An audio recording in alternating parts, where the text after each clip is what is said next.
Good afternoon and welcome. I'm Chris Andrews, Chief Investment Officer here at Trobe Financial.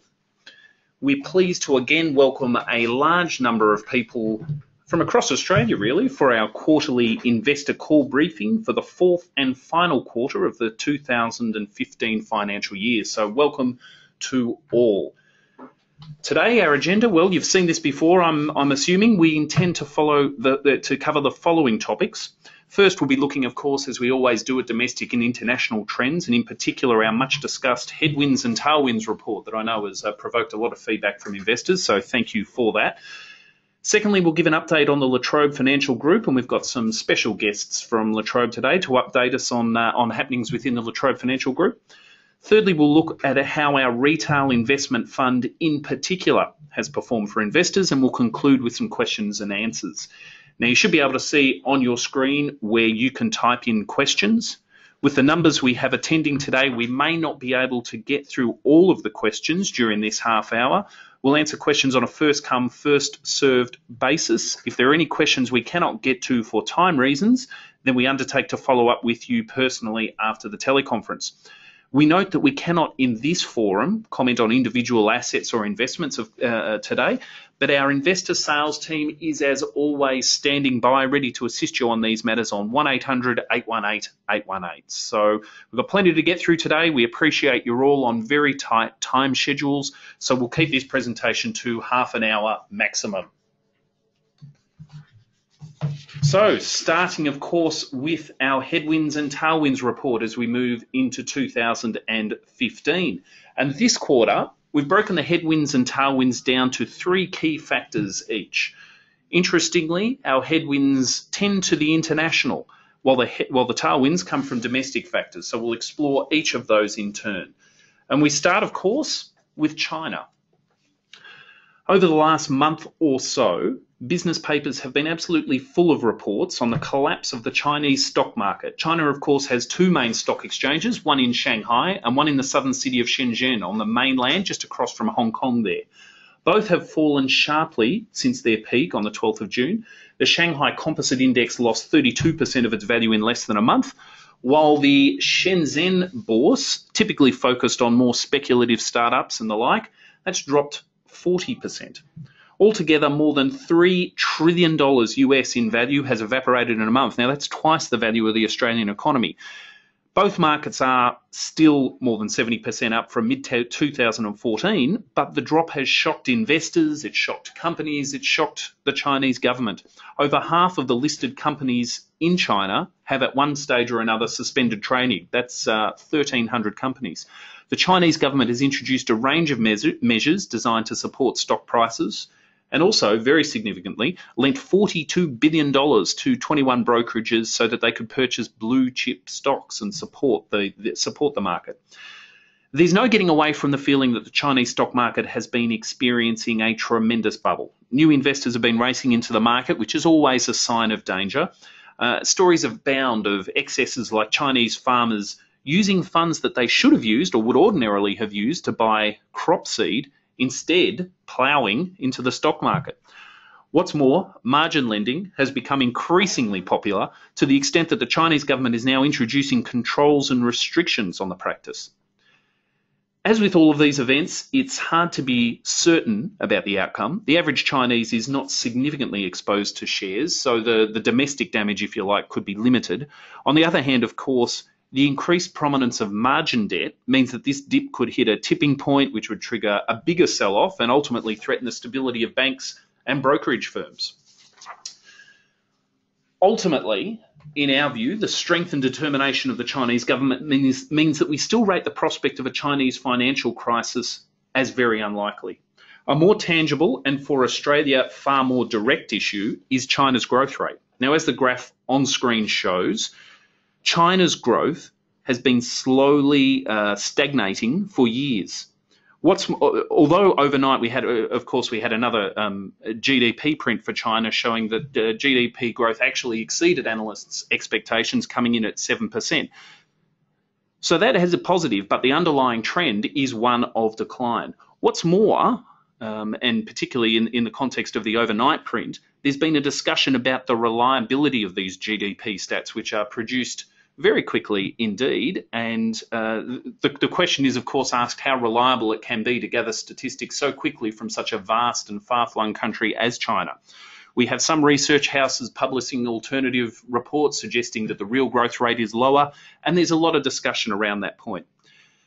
To some extent, though, in our view, the discussion about what the precise figure for growth, for Chinese growth is, that's somewhat besides the point. On measures key to Australia's economic prospects, China is undoubtedly slowing. Iron ore imports for one are down 8.5% year on year, sending spot prices plunging below 50% a tonne, which of course is significantly below break-even points for many smaller iron ore players. Of course, all these sorts of phenomena must be seen in context. The rise of China is a historic, multi-generational phenomenon. Along the journey, there'll be significant ups and downs, as indeed there are for all nations and all economies. But the upward trend is strong and solid, and we remain bullish about China's long-term future. So that's the first headwind, China. The second, of course, has attracted equal amounts of speculation, or perhaps even more, and that's events in Greece. And it's been a real roller coaster. So first, let's just have a quick Cook's tour of how we got to where we are. The Greek government debt crisis, of course, started way back in 2009 in the wake of the GFC. Essentially, fears developed about the Greek government's ability to meet its debt obligations due to revelations that the Greek government had been substantially and chronically understating its deficit figures for many years. Now, as you'd expect, this sort of revelation sent the investors who'd been purchasing Greek-issued debt into a panic. They shut Greece out of financial markets, and Europe was looking down the barrel of yet another financial crisis. Now, to avoid this disaster, the International Monetary Fund, the European Central Bank, and the European Commission began effectively bailing Greece out. But each bailout came with conditions. The Troika, as they were called, required Greece to overhaul its economy by streamlining government, ending tax evasion, which appeared to be a national pastime in Greece, and making Greece an easier place to do business. These measures have had a very harsh effect on the country. The economy has shrunk by a quarter in 5 years, and unemployment is above 25%. In fact, some argue that this austerity program has been counterproductive in that it's caused government revenues to decrease by more than the savings that have been made by the decreased costs. More recently, Greece became the first developed country to fail to make an IMF loan repayment, and that occurred on the 30th of June, triggering our current crisis. At that time, Greece's government had debts of $323 billion, all of which needed to be progressively refinanced. Greek voters then rejected the terms of a proposed bailout in a referendum. Now, as of this week, in fact, as of about an hour or two ago, it appears that a very similar looking bailout deal has been approved by the Greek Parliament. This $86 billion euro deal will involve much more pain for the Greeks. Spending will be cut, pension entitlements slashed, tax base broadens, and, perhaps even collected. In short, whatever happens, even if this deal falls over, as some argue that it still will, still more austerity is coming to Greece. The billion, or perhaps even trillion-dollar question is how it will affect the rest of us. Now, focusing on Australia, and notwithstanding Australia's large Greek population, our direct economic ties to Greece are tiny. Greece is just our 68th largest trading partner, according to the Department of Foreign Affairs and Trade, so direct impacts will be small. What makes investors and hence markets nervous is the risk of the unknown that the Greek situation entails. That's part of the reason why the Australian stock market has been so volatile recently. It's part of the reason why the Australian dollar has slumped to its lowest point since May 2009 and is now around 74%, which 74 US cents, which interestingly, of course, is around the 75 cent level that the RBA Governor Glenn Stevens has for a number of years been spruiking as sort of the natural or target level. So what will happen if Greece eventually defaults on its repayment obligations and or leaves the Eurozone, which is still in prospect? Now, a few years ago, many investors were concerned that this would create global financial shocks like, or perhaps even bigger than the collapse of the Lehman Brothers on the 15th of September 2008. However, most market watchers are now much more optimistic, if still somewhat cautious. So we have markets, investors in Europe all having had a number of years to take steps to protect themselves against a Greek collapse. What's more, other formerly crisis countries in Europe, and you think of the old PIGS acronym, Portugal, Ireland, Spain, they have all taken steps to overhaul their economies and are much less vulnerable to financial contagion. So don't get me wrong, the situation still bears close watching, but on balance, the events in China are much more likely to have a significant impact on Australia, on the Australian economy, and on Australian investors. So that, of course, leads us to the third headwind, being Australian GDP growth. Now, I put a caveat on this. When the March quarter GDP print was released in June, it came in well above expectations. Over the quarter, the economy had grown by 0.9%, leaving the annual growth rate at 2.3%. Analysts had been expecting a quarterly increase of 7% with annual growth of 2%, so it was undoubtedly a good outcome. As the graph on screen shows, though, on a longer-term trend, we are still running well below average. What's more, in the quarters ahead, we are facing a much sharper windback in mining investment with some large-scale LNG construction projects nearing completion, and that's going to hit on the figures. Consumption remains soft. There are some causes for believing that the increase in June may have been at least partly attributable to a run-up in business inventories, and that will not continue. And confidence still bumps around low levels. So slow, stagnant economic growth is still down as a headwind for the Australian economy. We turn, though, from the headwinds to the tailwinds, and we always make a point of saying that although there are headwinds and investors need to be aware of these, there are tailwinds. There are reasons to be optimistic, and they're very substantial in Australia.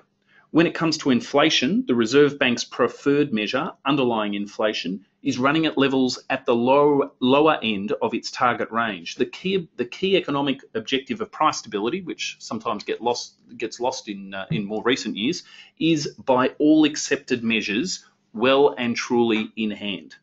Given the unusual circumstances, the extraordinary global policy initiatives of the last decade or so, this is by no means an insignificant phenomenon or achievement. The second tailwind flows from the first, and we still have interest rates at record lows, and in our view, they're not moving anytime soon. For borrowers, for businesses, this is a bonanza and a substantial tailwind. The third and final tailwind remains one of the most interesting components of the Australian economy, household balance sheets. And household savings ratios remain near generational highs. This has occurred, interestingly, despite household debt, being at record levels, as the graph on screen shows. Now, the short explanation of this, of course, is interest rates. With the cost of debt so low, households have been able to take on more debt without overly impacting on their net savings. That, in and of itself, is a significant explanation as to why house prices have surged in Sydney and grown strongly in Melbourne over the last 2 years or so. Obviously, that ties current patterns of behaviour very much to interest rates, which is perhaps on one view a risk to the economy, but is also, in our view, a risk as to why interest rates are unlikely to move, by very much at least, for a number of years. So we have household balance sheets down as a tailwind, but note, as many have, that current high levels of debt holdings are something that really significantly bears watching over the next couple of years. So that's our headwinds and tailwinds report for the June quarter. And we now turn our attention to the Trobe Financial Group, and I'm pleased to welcome our Chief Lending Officer, Randall Williams, for an update on our lending program for the quarter. So good afternoon, Randall. Good afternoon, Chris. Good to be here. Wonderful to have you back. Randall, how did the financial year finish up for the real estate credit division? I know you had some bullish targets. Did you achieve them? We're really pleased to say that we did achieve our targets. We were delighted to close the financial year with a record month of loan settlements in June. It was an incredibly busy time. Everybody was working very hard, but it was certainly a record month. We achieved our single highest monthly result in over 63 years in business, which was a fitting way to finish what was a very successful financial year for the real estate credit division. We produced a 65% increase in loan originations, so our BDM team were very busy, and a 93% increase in our loan settlement volumes over the previous financial year. So our settlements team was working very hard as well. And what's been the driver to such a successful year? Has there been a particular market segment or segments that have driven such growth? No, it's actually been fairly much across the board. We've seen steady growth across our entire product suite, which covers a broad range of market segments and asset classes. One of the things that we pride ourselves on at La Trobe Financial is having one of the broadest product suites in the market. So there's no, what would you call, silver bullet or single loan type that stood out, just consistent growth all round, which we were really pleased about. And what about growth in investment lending? It's been obviously the topic of much discussion in the light of APRA's involvement in the space. We've seen caps placed on growth in this segment and a lot of commentary around exposures to investment lending. Well, over the last 12 months, we've seen a significant growth across our entire product range, which I mentioned. And many of our products actually cater exclusively for investors. For example, our SMSF product, and we're very strong in construction and development finance and loan products. However, we can report that growth rates in these products has been in step with our overall growth. So there's no cause for alarm at this stage with funding allocated to service this market as part of our growth strategy. So investors are still investing. We're still doing really good business, and we're maintaining growth strategy across the board. As the APRA changes are only just starting to filter through, we would expect to see an increase in our investment lending over the next 6 months.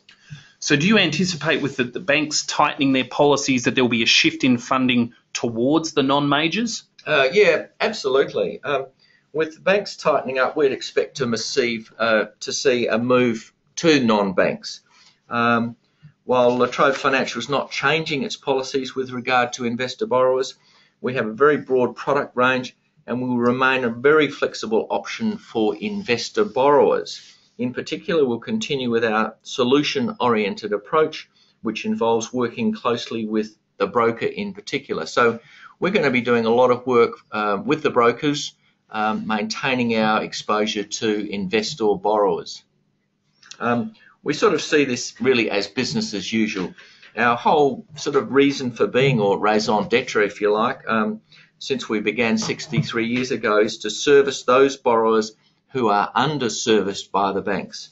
So when, for whatever reason, the banks narrow their lending spectrum, we are ready to service those borrowers. So yeah, we see a shift from the banks to the non-banks in the investor space.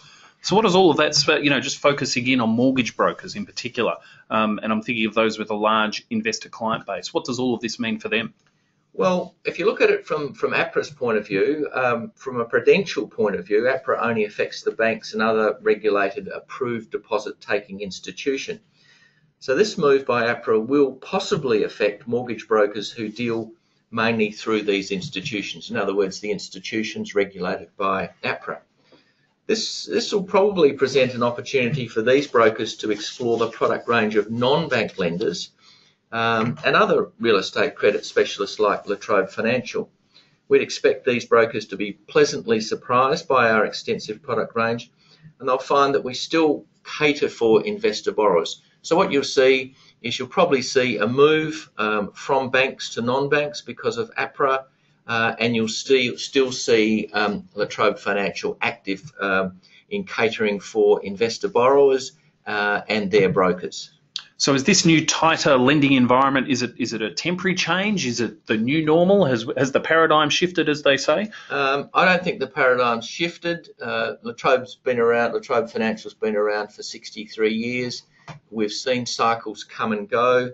And so the one thing that we've observed over time is that lending is cyclical, or cyclical if you like, and the recent policy changes introduced by APRA are a response to the current environment of a perceived, if you like, irrational exuberance. And so we see this as a temporary change only. Things will settle down and it'll be business as usual. So finally then, Randall, on a a final note, do you think higher assessment rates, lower LVRs for investors, is that going to lead to a safer, more robust financial system? That's an excellent question, and the answer is we're not sure. If you look at it from APRA's point of view, again, APRA's charter requires it to focus on a safer, more robust financial system.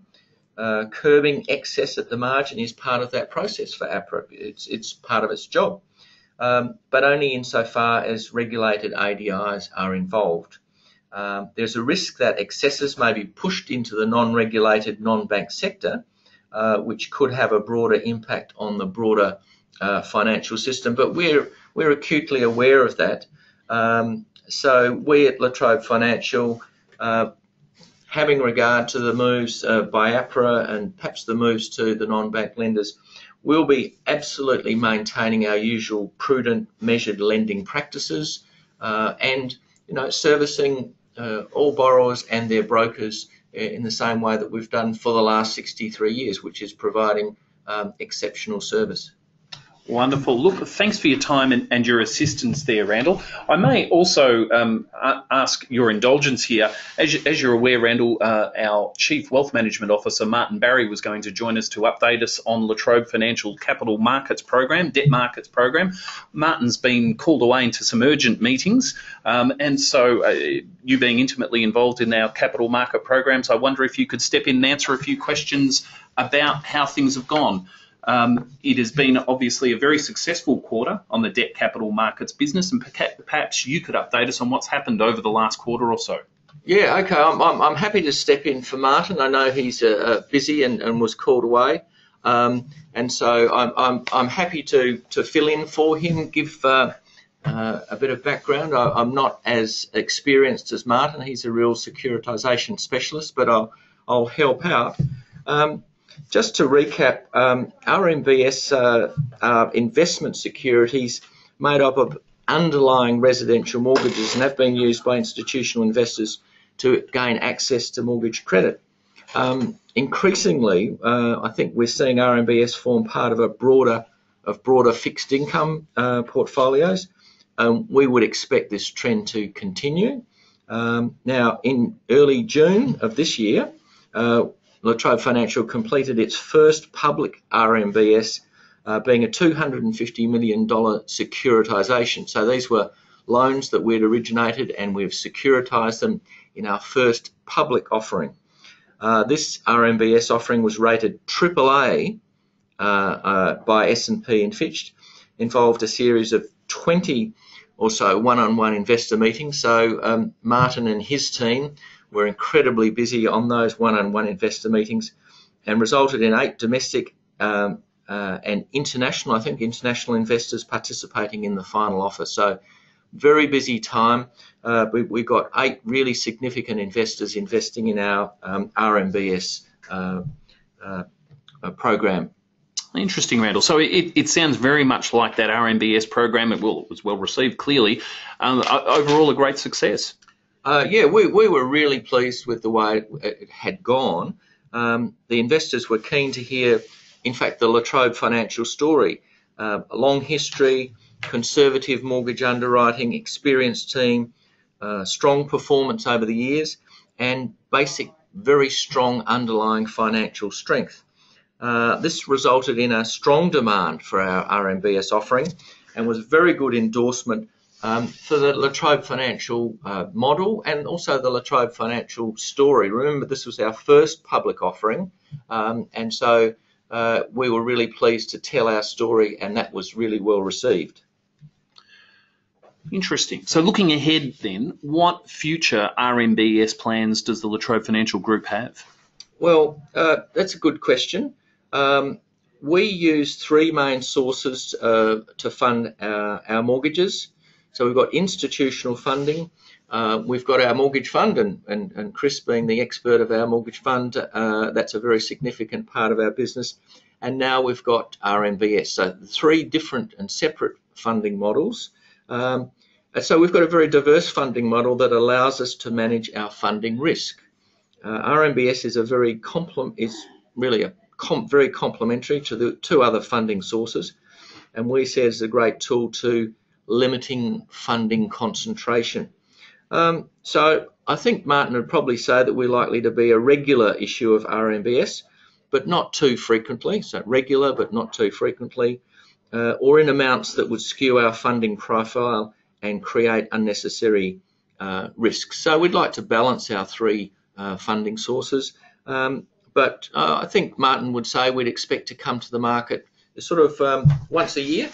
Wonderful. Well, look, thank you, Randall, for stepping in and giving us that interesting update on our RMBS programs and, in fact, our lending programs. It's a very valuable part for all our partners, and I think in particular of our investor partners on the RMBS side, but also our brokers on the lending program and our borrowers. Very interesting background information. So thank you very much for your time. No, it's a pleasure, Chris, and thanks for having me. So we turn now, of course, to our regular fund update, and I'm conscious of where we are with the time, so I will move through this quite quickly. The June quarter average returns of the cash and mortgages option and the pooled mortgages option, our two pooled options within the fund, generated healthy returns over the benchmark. For CMO, it was 1.52 over the official cash rate. And for the pooled mortgages option, it was 1.74 over the Bloomberg Ausbond Bank Bill Index plus 1.5, which is the pooled mortgages options benchmark. Graphically, we can see the pooled mortgages options against various 12-month term deposit indices, and you can see how it has performed a really powerful premium there. I note, though, as I always do, that the pooled mortgages option, and in fact the cash and mortgages option as well, they are not bank deposits. They're not subject to the federal government bank deposit guarantee. And as our compliance people would have us say, past performance is not a guarantee of future performance. CMO's returns in the same spirit are included on screen there against key online account indices. And to put the pooled mortgages options return in context, we turn to our normal comparative annualised returns since inception against Aussie equities, property securities, global equities, Aussie fixed interest and cash. And finally, on an accumulation basis, we see the sort of performance for investors on an accumulation basis that the pooled mortgages option produces. Obviously, it was not designed to outperform equities over the long term, but when you add up strong monthly returns so consistently with capital stability underlying it all, the numbers do begin to compound, and that's obviously the magic of investing, and that's what this graph is all about. On that note, we'll use the remaining minute or two that we have at our disposal to deal with a couple of questions that we have before us. And we have a question from Angus. We have a question from Jeff in relation to reports that have been seen today that the Adelaide-based Angus Debenture Fund has frozen. Yes, we've seen those reports. Obviously, this perhaps hasn't been entirely unexpected in that there have been reports of trouble with the Angus portfolio of assets in their debenture fund for some time. Obviously, still a shock for the investors involved. Can't comment in any detail on the specifics of that individual case, of course. Obviously, there's a lot, no doubt, that will be revealed over time. But I guess I'd make the following points. The fundamentals of investment management are perennial, and this is the sort of thing we always say to our investors. First, focus on the investment structure. Now, debenture funds, we've seen a number of collapses in that sector over the last few years. In our view, debenture funds are unlikely to have any significant part in the future of investment in Australia. The second point I'd make is that assets are the king for any fund. For any investment manager, assets are the king. Assets are the godhead. Assets drive the performance for investors. It is really important that any investor understand their investment manager's investment policy. In our asset class, in particular, in credit, in loans to borrowers, the sorts of warning signs that you want to be looking out for when considering a manager are things like, does that manager engage in related party loans? Do they lend to owners, executives, members of the organisation, of the investment manager, I guess? If so, can you as an investor be sure that those loans are on proper commercial terms and are managed with the same rigour that would be applied to a third-party loan? Second, we have warning signs if we see large exposures to assets like land development, land banking. These sorts of assets have over many years proved to be a real downfall for many lenders. And if we think all the way back to the early 90s and the collapses that occurred then, and so on. So be on the lookout for large exposures to that type of asset. And then finally, of course, across asset classes, you'd always be looking at highly concentrated portfolios. Diversification is a really important strategy. You don't put your eggs in one basket, as our grandmas all taught us all. And diversification is a really powerful tool for managing risk. So those are the sort of the key elements and key lessons I draw to investors' attention. And I guess, like you, we'll wait to see over the coming weeks more information in relation to the Angus Debenture Fund. And we've got time for one more question, and I'll take it from, we have Murray, who is asking about the continued talk, you're right there, Murray, about bubbles, property bubbles, and this incessant discussion of bubbles in the media. Look, I agree with you, Murray. The bubble discussion has really ceased, I think, to have any useful function in the Australian economy. It's become a lazy headline rather than a discussion adding any analytical rigour to investments and economics in Australia. Let's just look at what we know. Question one, are house prices in Australia high? Now, the first point I'd make is obviously it varies market to market. But on average, when compared to history, yes, they are. When compared to things like debt, house price to income levels, yes, they are high by historical standards. The second question then, are there rational reasons other than sort of wild speculation for these prices? And the answer again there is, well, actually, yes, there has been a chronic undersupply in the housing market, and that's been discussed by the Reserve Bank even just in the last couple of weeks. And we have, as we've already discussed above, historically low interest rates. The cost of debt for borrowers is extremely low, and in a sense, there is a very rational reason for borrowers to take out debt, and that, of course, pushes up housing prices. Then the third question that flows from those two is, are there reasons for expecting a sudden crunch in house prices, a sudden correction? Now, I guess, again, first point I'd make is house prices, well, they're like every other asset. It's like every other market. They're driven by demand and supply, and prices may correct. It is an immutable law of investment that where there are assets, prices can go up and prices can go down. Are there reasons for expecting anything unusual, a sudden and unexpected real collapse, I guess, in house prices? So if we look at the facts we have before us, we see that arrears levels across the industry, they're low and stable. We've got household savings, as we've seen on our graphs today, very high. We've got mortgage heads at high, near record levels. So really, to see a significant contraction or correction in house prices, we're looking for an external trigger. What could that trigger be? Well, I guess it could be a spike in unemployment. It could be a spike in interest rates. Essentially, we're looking for the sort of thing that would, in fact, put pressure on the economy as a whole and assets, a whole range of asset sectors, not just house prices. So in a nutshell, that's our view. Thanks for the question, Murray. Really appreciate it. And that's all we have time for today. As always, it's been an absolute pleasure to be able to present our thinking and performance to you. Special thanks to Randall Williams, our Chief Lending Officer, for his participation today. Thank you, our attendees, for your time and attention, and I wish you a very good day. Good afternoon.